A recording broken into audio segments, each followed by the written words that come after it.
ሰላም ጤና ይስጥልን የተወደዳችሁ የገበያ ሚዲያ ተከታታዮቻችን የዕለተ ሐሙስ ግንቦት 20 ቀን 2018 ዓ.ም ለዕለቱ የመረጥናቸው አዳዲስ ሀገራዊ ዓለም አቀፋዊ እንዲሁም ስፖርታዊ የዜና ዘገባዎቻችንን ይዘንላችሁ ቀርበናል። የዜና ዘገባዎቻችንን ስፖንሰር ያደረገልን አጋራችን ደግሞ የሮሃ ፎሬክስ ቢሮ ነው። በዜና ዘገባዎቻችን ላይ የሮሃ ፎሬክስ ቢሮን የዕለቱን የውጭ ምንዛሬ ተመን መረጃ እናጋራችኋለን። በቅድሚያም አርዕስቶችን የአሜሪካ ጦር በኢራን ስልታዊ የወደብ ከተማ በሆነችው ባንዳር አባስ በሚገኝ ወታደራዊ ቀጠና ላይ በ3 ቀናት ልዩነት ውስጥ ለሁለተኛ ጊዜ አዲስ የኃይል ጥቃት በመፈጸም በሆርሙዝ አካባቢም የአሰሳ ስራ ላይ የነበሩ 4 የኢራን አጥፊ ድሮኖችን መትቶ መጣሉን አስታውቋል። በሌላ በኩል አሜሪካ ሌሊት ላይ የፈጸመችውን ጥቃት ተከትሎ የኢራን እስላማዊ አብዮታዊ ዘብ ወሰድኩት ባለው የአጸፋ እርምጃ ደግሞ የአሜሪካ አየር ኃይል ሰፈርን መምታቱን አስታውቋል። በዝርዝር ይዘነዋል።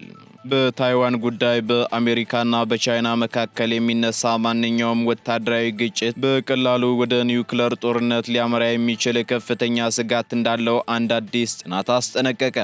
ዓለም በአሁኑ ወቅት የእስያ ፓሲፊክን ማዕከል ያደረገ አዲስ የኒውክሌር ትጥቅ እሽቅድምድም ዋዜማ ላይ ትገኛለች ያለው ጥናቱም በሁለቱ ሀያላን ሀገራት መካከል ግጭቱ ከተቀሰቀሰ ሁለቱም ወገኖች የጋራ ተቃዋሚያቸውን የእዝና የመገናኛ ማዕከላት ኢላማ ያደረገ ሰፊ ጥቃቶችን ይሰነዝራሉ ብሏል። በዝርዝር የምናጋራችሁ መረጃችን ነው።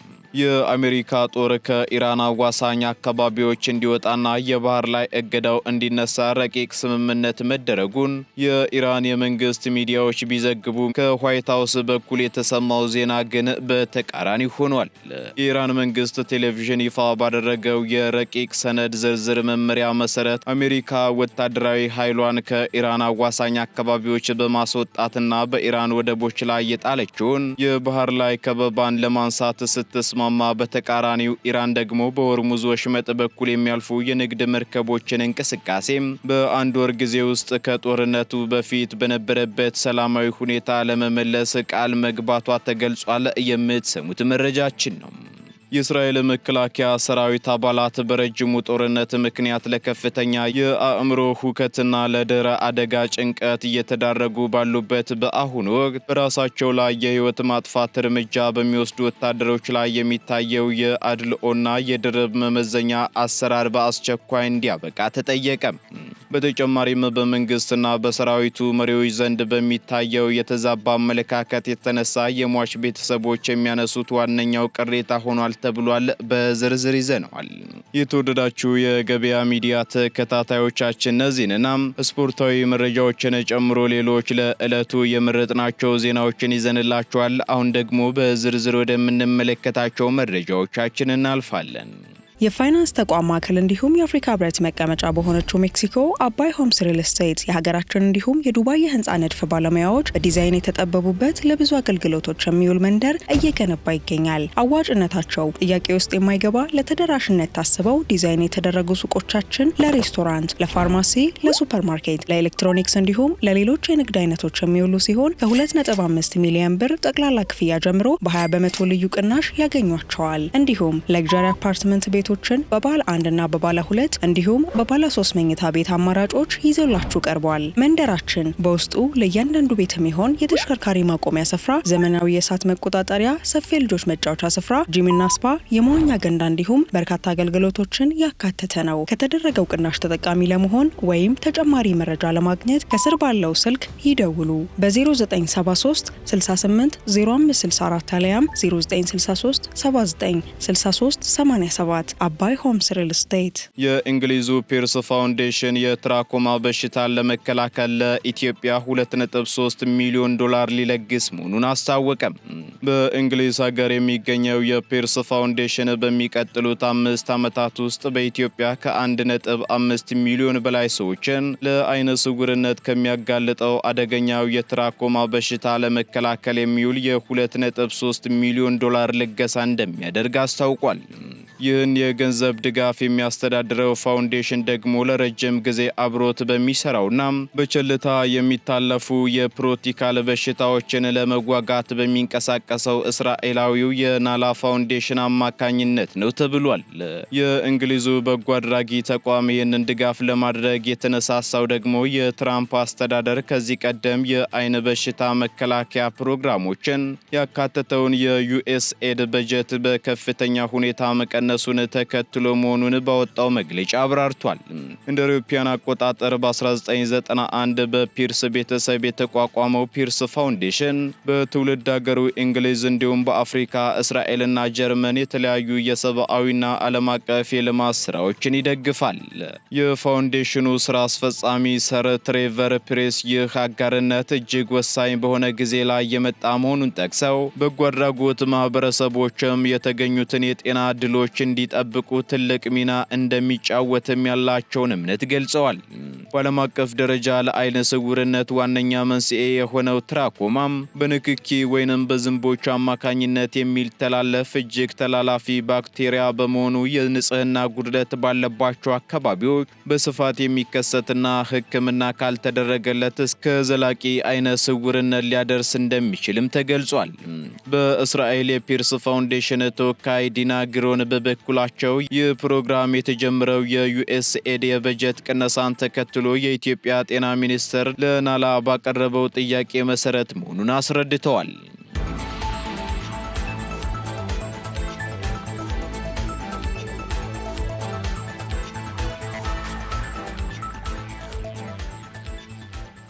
የአሜሪካ ጦር በኢራን ወታደራዊ ይዞታዎች ላይ በ3 ቀናት ልዩነት ውስጥ ለሁለተኛ ጊዜ ከፍተኛ የተባለ ጥቃት ሰነዘረ።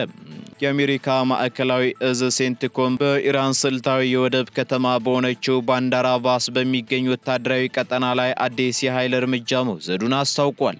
ይህ እርምጃ ደግሞ አሜሪካ በ3 ቀናት ውስጥ በኢራን ላይ የሰነዘረችው ሁለተኛው ጥቃት ሲሆን በሁለቱ ሀገራት መካከል በቅርቡ የተደረሰውን ደካማ የተኩስ አቁም ስምምነት ይበልጥ ወደ አደገኛ ምዕራፍ አሸጋግሮታል። እንደ ማዕከላዊ እዙ መግለጫ ከሆነ ጥቃቱ የተፈጸመው በባንዳር አባስ 5ኛ ድሮን ለጉዞ እየተዘጋጀች በነበረችበት ወቅት ሲሆን እርምጃውን በአካባቢው የሚገኙ የአሜሪካ ወታደሮችንና ጥቅሞችን ለመጠበቅ ሲባል ለራስ መከላከል የተወሰደ መሆኑንም አስታውቋል። ሴንትኮም በተጨማሪም በስትራቴጂካዊው የሆርሙዝ ባህረ ሰላጤ አካባቢ የአሰሳ ስራ ላይ የነበሩ 4 የኢራን አጥፊ ድሮኖችን መትቶ መጣሉንም ይፋ አድርጓል። በሌላ በኩል አሜሪካ የፈጸመችውን ጥቃት ተከትሎ የኢራን እስላማዊ አብዮታዊ ዘብ ወሰድኩት ባለው ያጸፋ እርምጃም የአሜሪካ አየር ኃይል ሰፈርን መምታቱን አስታውቋል። ይህ በእንዲህ እንዳለም የኢራን አብዮታዊ ዘብ በሆርሙዝ ወሽመጥ በኩል የራዳር መከታተያውን አጥፍቶ ሊያልፍ የነበረን የአሜሪካ ነዳጅ ጫኝ መርከብን ማስቆሙንም ታስኒም የተሰኘው የዜና ወኪል ዘግቧል። የኢራን አብዮታዊ ዘብ ጥቃቱ ምንም ጉዳት እንዳላደረሰ በመጥቀስም በምላሹ የአሜሪካ የወረራ ጥቃት መነሻ ነው ባለው የአየር ኃይል ሰፈር ላይ ጥቃት መፈጸሙን ገልጿል። ይህ አዲስ የውጥረት ማገርሸት የተከሰተው ደግሞ ባለፉት 3 ወራት የዘለቀውን ቀጥተኛ ግጭት ለማስቆም በኳታር ዶሃ የሰላም ንግግር እየተደረገ ባለበት ወቅት ነው። በሁለቱ ሀገራት መካከል በተፈጠረው ግጭት ምክንያትም በሆርሙዝ ባህረ ሰላጤ በኩል የሚደረገው የባህር ላይ የንግድ መስመር በመስተጓጎሉ በዓለም አቀፍ ገበያ ላይ የነዳጅ ዋጋ በከፍተኛ ሁኔታ እንዲንር ማድረጉ ይታወሳል።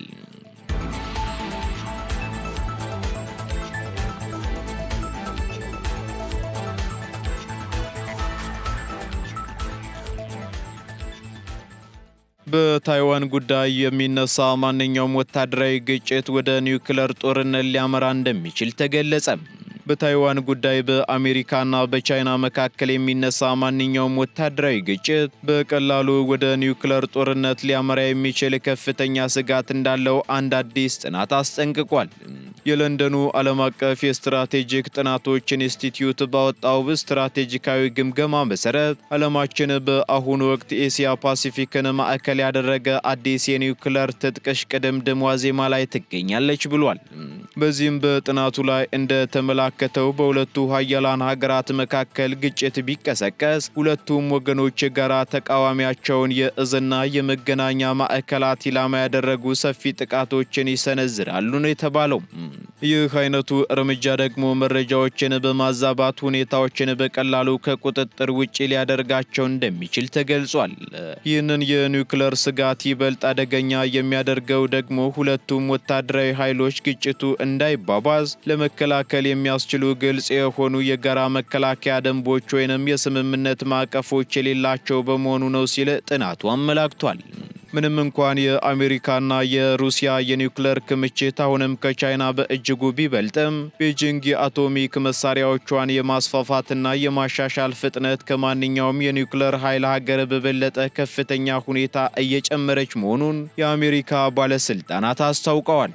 ጥናቱ በማጠቃለያው ላይም ታይዋን ለቤጂንግ ያላት ስትራቴጂካዊና ፖለቲካዊ ጠቀሜታ እጅግ ከፍተኛ በመሆኑም በአካባቢው የሚነሳ ማንኛውም ቀውስ በቀጥታ ወደ ኒውክለር ደረጃ የመሸጋገር እድሉ ሰፊ በመሆኑ ዓለም አቀፍ ስጋት ደቅኗል ሲልም አሳስቧል።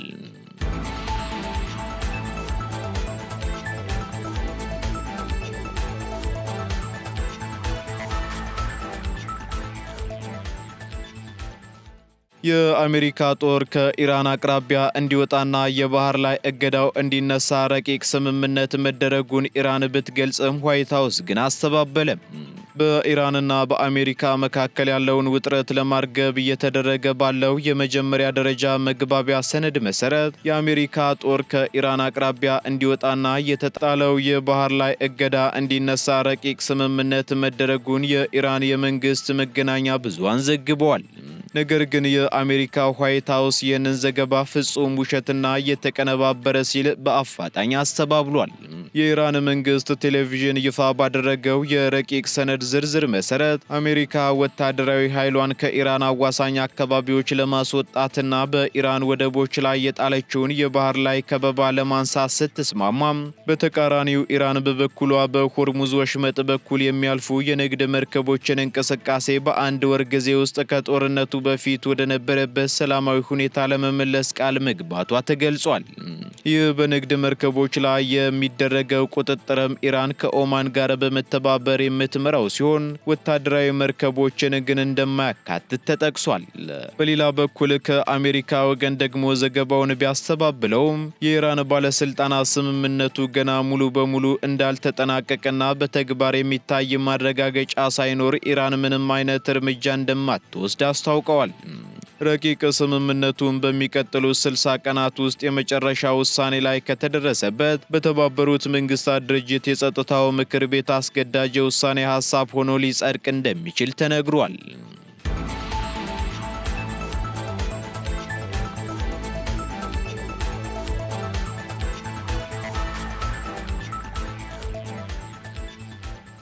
እስራኤል ራሳቸውን በሚያጠፉ የሀገሪቱ ወታደሮች ላይ የሚደረገውን ድርብ መመዘኛ እንድታቆም ተጠየቀች።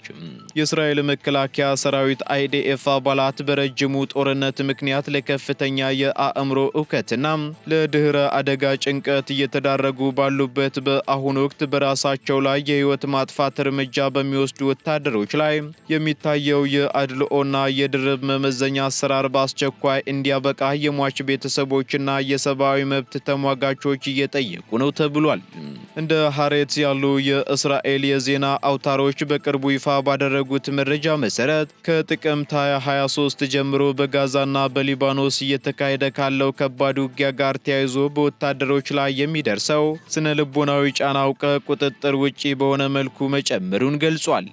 ይሁን እንጂ ሰራዊቱ ለወታደሮቹ የሚሰጠውን የስነ ልቦና ምክርና የድጋፍ ቀናትን በመቀነሱ ምክንያት የአእምሮ ጤናቸው ተናክቶ ራሳቸውን የሚያጠፉ ወታደሮች ቁጥርም ባለፉት 15 ዓመታት ውስጥ ብቻ ታይቶ በማይታወቅ መልኩ ወደ ከፍተኛ ደረጃ መሸጋገሩ ተነግሯል። የሟች ቤተሰቦች የሚያነሱት ዋነኛው ቅሬታ ግን በመንግስትና በሰራዊቱ መሪዎች ዘንድ በሚታየው የተዛባ አመለካከት ላይ መሆኑን ኢየሩሳሌም ፖስት ዘግቧል። አንድ ወታደር በጦር ሜዳ ሲሰዋ ወዲያውኑ ሙሉ ወታደራዊ የቀብር ስነ ስርዓትና ለቤተሰቡም ከፍተኛ እውቅናና ድጋፍ የሚሰጥ ሲሆን በተቃራኒው ግን በጦርነቱ ሳቢያ በደረሰበት የአእምሮ ስብራት ምክንያት ራሱን ያጠፋ ወታደር ሲያጋጥም ሰራዊቱ ለወታደራዊ ቀብር ብቁ ነው ወይንስ አይደለም በሚሉ የቢሮክራሲ ክርክሮች ቤተሰብን ለአላስፈላጊ እንግልትና መገለል ይዳርጋል ተብሏል። በሌላ በኩል ተሟጋቾች እንደሚሉት ከሆነ ደግሞ የአእምሮ ጤና መናጋትም እንደ አካል ጉዳት ሁሉ የጦርነት ቀጥተኛ ውጤት በመሆኑ እስራኤል ይህንን ድርብ መመዘኛ በማስወገድ በጦርነቱ ሳቢያ ሕይወታቸውን ላጡ ወታደሮች ሁሉ እኩል ክብር፣ እውቅናና የሕክምና ድጋፍ ልትሰጥ ይገባል ሲሉ ያሳስባሉ።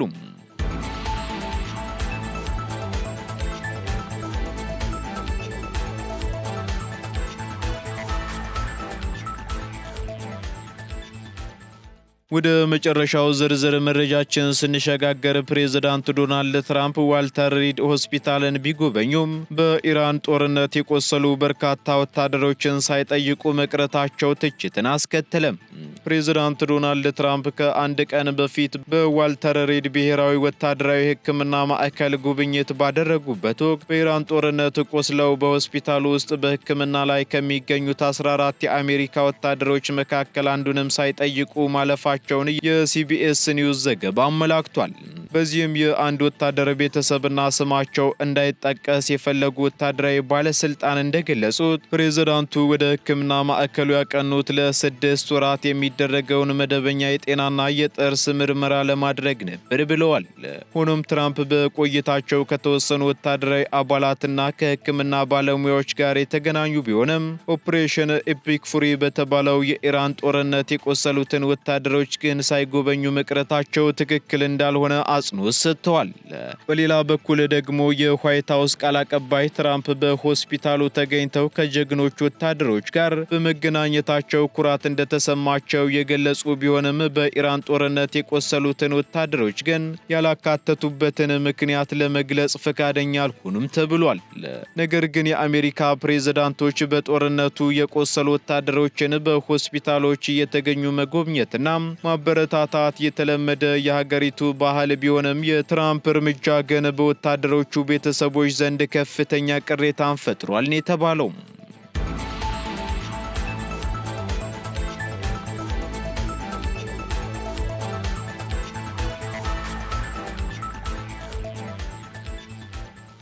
ቀጥለናል ውድ ተከታታዮቻችን። አሁን ደግሞ ወደ ስፖርታዊ መረጃዎቻችን ስንሸጋገር የዕለቱ የሲቢኢ የኢትዮጵያ ፕሪሚየር ሊግ የ34ኛ ሳምንት መርሃ ግብሮችን ከሀገር ውስጥ የምናጋራችሁ ሲሆን የክሪስታል ፓላስ ሻምፒዮን መሆንንና ሌሎች ወቅታዊ ስፖርታዊ መረጃዎችን መኮንን አልሞ አዘጋጅቷቸዋል። ተከታትለን እንመለስ። አመሰግናለሁ መላኩ።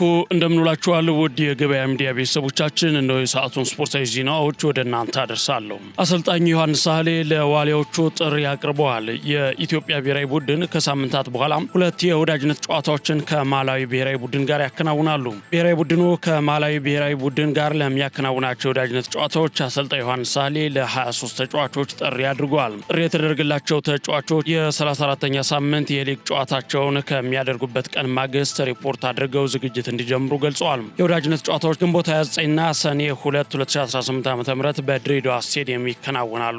የሲቢኢ የኢትዮጵያ ፕሪሚየር ሊግ የ34ኛ ሳምንት መርሃ ግብር ዛሬ ጀምሮ መካሄድ ይቀጥላል። በአዲስ አበባ ስቴዲየም ቀን 9 ሰዓት ላይ ሐዋሳ ከተማ ከኢትዮጵያ ቡና ሲጫወቱ፣ በአዳማ ሳይንስና ቴክኖሎጂ ዩኒቨርሲቲ ስቴዲየም ደግሞ ቀን 9 ሰዓት ላይ ድሬዳዋ ከተማ ከቅዱስ ጊዮርጊስ እንዲሁም መቻል ከአርባ ምንጭ ከተማ 12 ሰዓት ላይ ይጫወታሉ።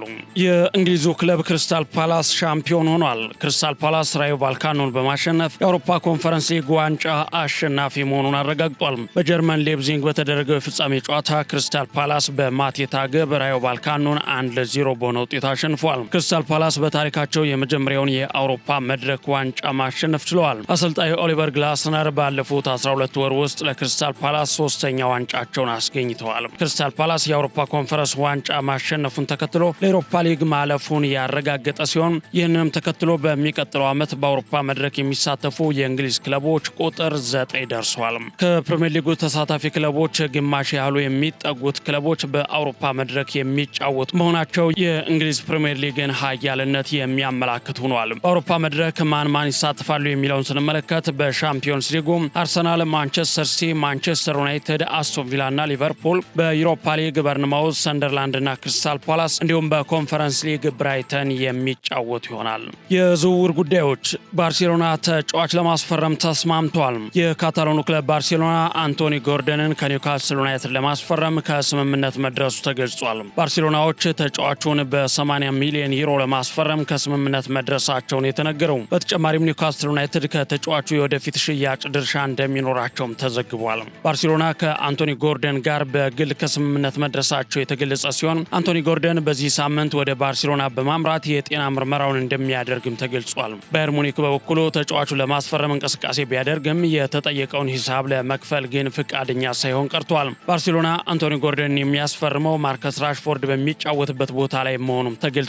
በዚህም የማርከስ ራሽፎርድ የወደፊት የባርሴሎና ቆይታ አሳሳቢ ሆኗል። ማርከስ ራሽፎርድ በተጠናቀቀ የውድድር ዘመን በባርሴሎና ቤት በውሰት ማሳለፉ ይታወቃል። ማንቸስተር ዩናይትድ እና ማርከስ ራሽፎርድ ባርሴሎና የውሰት ውሉን ቋሚ ያደርጋል ብለው በመጠበቅ ላይ ነበሩ። ይሁን እንጂ ባርሴሎና ሌሊቱን አንቶኒ ጎርደንን ከኒውካስል ዩናይትድ ለማስፈረም ሙሉ ስምምነት ላይ ደርሰዋል። አንቶኒ ጎርደን ዝውውሩን የሚያጠናቅቅ ከሆነ ማርከስ ራሽፎርድ በቋሚነት ይቀጥላል ተብሎ አይጠበቅም። ባርሴሎና በሚቀጥሉት 2 ሳምንታት ውስጥ ራሽፎርድን በ30 ሚሊዮን ዩሮ ማስፈረም ይችሉ ነበር ተብሏል። አሁን ባለው ሁኔታ ባርሴሎና ማርከስ ራሽፎርድን በቋሚነት እንደማያስፈርሙ ተገልጿል። ማርከስ ራሽፎርድ በቀጣይ ወደ ማንቸስተር ዩናይትድ የሚመለስበት እድልም ጠባብ መሆኑ ተነግሯል። ማንቸስተር ዩናይትድ ለሻምፒዮንስ ሊግ ማለፉን ተከትሎ የራሽፎርድ ደሞዝ ከ300,000 ፓውንድ መሻገሩ ነው የተነገረው። በዚህ ምክንያት ማንቸስተር ዩናይትድ ማርከስ ራሽፎርድን ለመልቀቅ ፈተና ሊሆንበት እንደሚችልም ተገምቷል።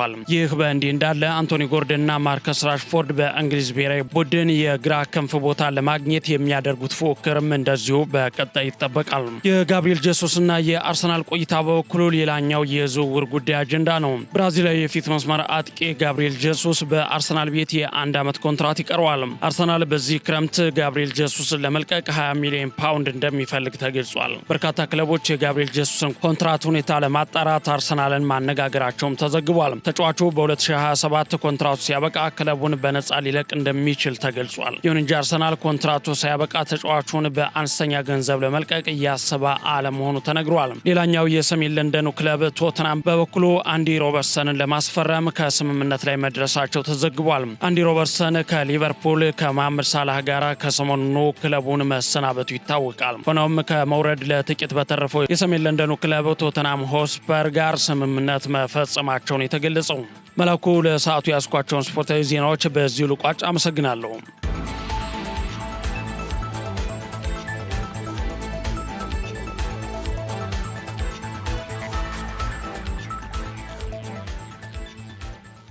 ከስፖርታዊ መረጃዎቻችን ተመልሰናል። የተወደዳችሁ ተከታታዮቻችን፣ በመጨረሻም የሮሃ ፎሬክስ ቢሮ የዕለቱ የውጭ ምንዛሬ ተመን መረጃ እናጋራችኋለን። በዚህም አንድ የአሜሪካ ዶላር 172 ብር ከ77 ሳንቲም እየተገዛ 176 ብር ከ22 ሳንቲም እየተሸጠ ይገኛል። ፓውንድ ስተርሊንግ 228 ብር እየተገዛ 232 ብር ከ56 ሳንቲም እየተሸጠ ይገኛል። ዩሮ ደግሞ 198 ብር መግዣው ሲሆን መሸጫው እንዲሁ 201 ብር ከ96 ሳንቲም ሆኗል። ስዊስ ፍራንክ 217 ብር ከ55 ሳንቲም እየተገዛ 221 ብር ከ90 ሳንቲም እየተሸጠ ይገኛል። የተባበሩት አረብ ኤምሬት ድራም ደግሞ 47 ብር መግዣው ሲሆን መሸጫው እንዲሁ 47 ብር ከ94 ሳንቲም ሆኗል። የሳውዲ ሪያል 46 ብር እየተገዛ 46 ብር ከ92 ሳንቲም እየተሸጠ ይገኛል። የቻይናው ዩዋን 24 ብር ከ87 ሳንቲም መግዣው ሲሆን መሸጫው ደግሞ 25 ብር ከ36 ሳንቲም ሆኗል። የካናዳ ዶላር እንዲሁ 122 ብር ከ20 ሳንቲም እየተገዛ 124 ብር ከ64 ሳንቲም እየተሸጠ መሆኑን የሮሃ ፎሬክስ ቢሮ የዕለቱ የውጭ ምንዛሬ ተመን መረጃ ያመላክታል።